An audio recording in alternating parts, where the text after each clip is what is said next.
তোমার পাথরে দিয়েছি মালা, এত মালা এত ফুল, তুমি ঢাকা পড়ে গেছ। তুমি পাথর না হলে রাগ করতে। 56 বছর আগের এক মধ্যরাতে এলগিন রোডের 3 তলার ঘরে আলো জ্বলছিল। বাইরের রাস্তায় ইংরেজ পুলিশের চর সতর্ক সজাগ চোখে দেখছিল। তার সব সতর্কতাকে বুদ্ধ বানিয়ে তুমি তখন অন্ধকার চিরে ছুটে চলেছ আলোর পথে। দেশের মানুষ, কাক পক্ষী কেউ টের পায়নি। তুমি চলে যাওয়ার পর 56টা শীত, গ্রীষ্ম, বর্ষা উধাও। তুমিও সেই থেকে প্রত্যেক জানুয়ারিতে পৃথিবীর এপাড়া ওপাড়া সব মাটিতে তোমার অনস্বর পায়ের ছাপ, সব রাইফেলে তোমার বুকের বারুদ, সব কুচকাওয়াজে তোমার সেনার ছন্দ। পরশ পাথরের মতো স্বাধীনতাকে খুঁজেছে তোমার অন্তরে লুকিয়ে থাকা খ্যাপা। তোমার গন্তব্য ছিল স্বাধীনতা, তোমার পথ ছিল স্বাধীনতা, তোমার স্বপ্ন ছিল স্বাধীনতা, তোমার প্রেম ছিল স্বাধীনতা।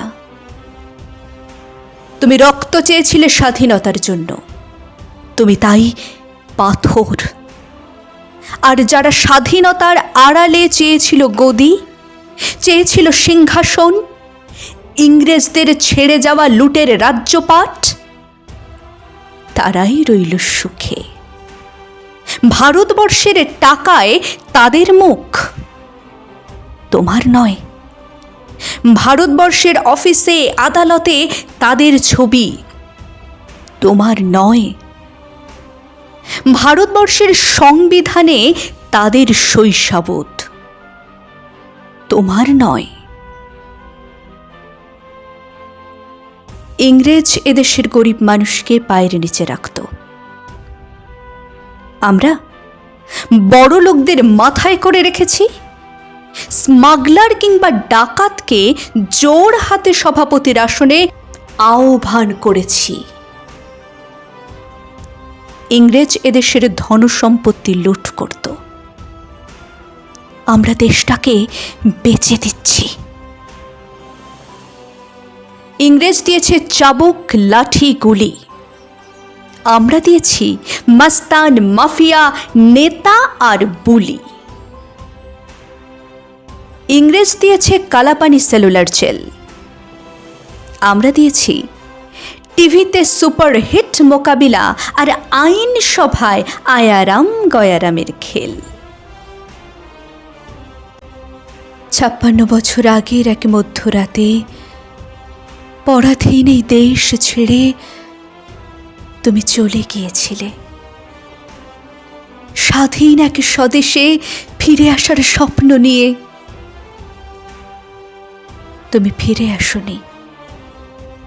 স্বাধীনতা এসেছে, তার কাঁধে ঝুলি ভরে নিয়ে এসেছে ভোট নামক রাজস্ব যজ্ঞ, গণতন্ত্র নামক চিরায়ত মাৎসন্যায়, প্রগতি নামক লোক ঠকানো স্ট্যাটিস্টিক্স, সংহতি নামক বিস্ফোরণের চুরমার, ঐতিহ্য নামক মন্দির মসজিদের লড়াই, আর আসমুদ্র হিমাচল ভরিয়ে দেওয়া ভাষণ, ভাষণ আর ভাষণ। 56 বছর ধরে তুমি পাথর হয়ে আছো। 56 বছর ধরে ভারতবর্ষ অধীর অপেক্ষায় কান পেতে আছে। ইথার তরঙ্গে কবে হঠাৎ শোনা যাবে স্বাধীনতার নিজস্ব কণ্ঠস্বর। আমি সুভাষ বলছি, আমি সুভাষ বলছি। নমস্কার।